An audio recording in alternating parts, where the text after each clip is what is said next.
Sarah, welcome to the Daily English Show.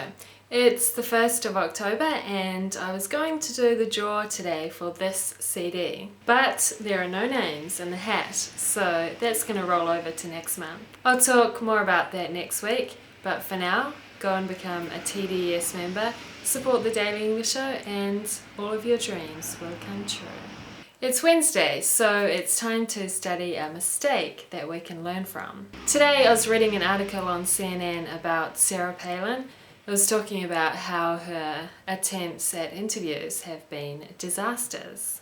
It says, and that's the word Republicans use. It wasn't just her interview with Katie Couric in which she tried to explain how Russia's being Alaska's next-door neighbour adds to her foreign policy cred.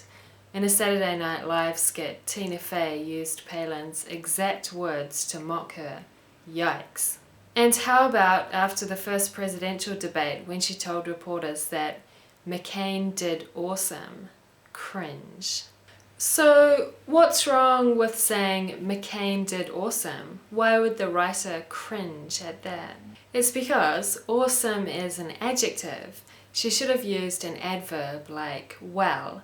McCain did well. If she really wanted to use the word awesome, she could have said, McCain did an awesome job. That grammar, such and such did awesome, might be acceptable in some parts of America for informal speech. But even if that's the case, because she's supposed to be attempting to represent the whole of the United States, and the presidential elections are a pretty important, serious thing, people expect her to use more formal, standard English. And also, apart from the grammar, the choice of word is also a bit of a problem. The word awesome is quite an informal word, so some people might think it's a bit too informal for the situation. Having said that, some people might like the fact that she said McCain did awesome. If they speak like that themselves, then they might feel a sense of closeness to the candidate because of her speaking style. So maybe it wasn't a mistake. The site I recommend today is TED.com. TED stands for Technology, Entertainment, Design, and it's an annual conference held in the US. They have a lot of interesting speakers at their conference and they make videos of the speakers available on their site. So there are lots of interesting videos you can watch, and you can also watch them on their YouTube channel.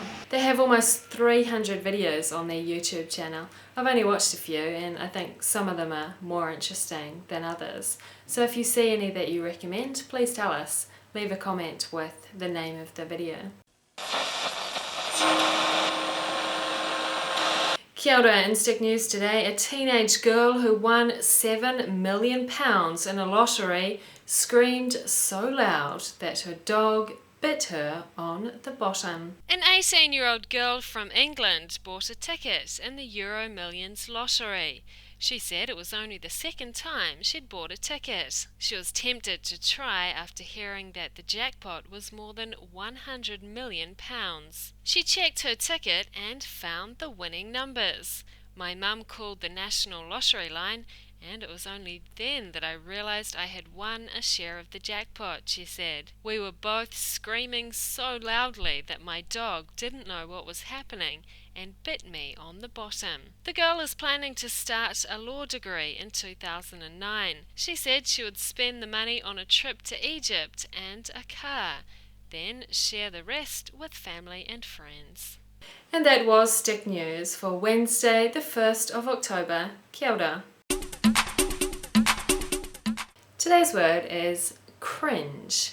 Experience an inward shiver of embarrassment or disgust.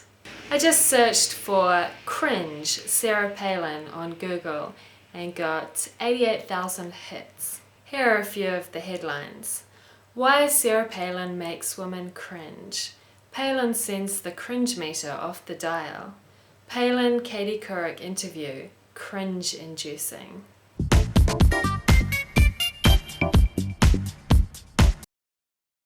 And when it comes to establishing your worldview, I was curious. What newspapers and magazines did you regularly read before you were tapped for this?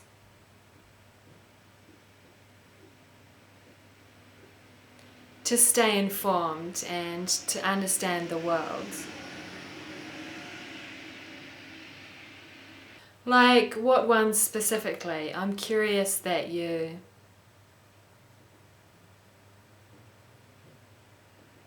Can you name any of them?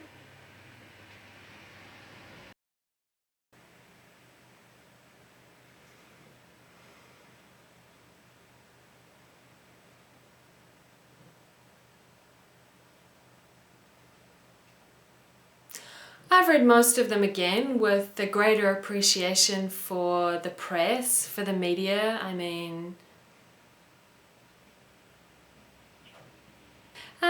All of them, any of them that have been in front of me over all these years. I have a vast variety of sources where we get our news too. Alaska isn't a foreign country where it's kind of suggested, it seems like, wow, how could you keep in touch with what the rest of Washington DC may be thinking and doing when you live up there in Alaska? Believe me, Alaska is like a microcosm of America.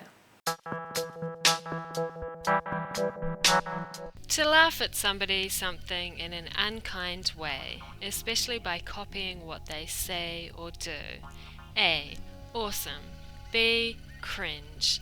C. Microcosm. D. Mock. E. Yikes. Mock. Expressing shock and alarm for humorous effect. Yikes. Experience an inward shiver of embarrassment or disgust. Cringe.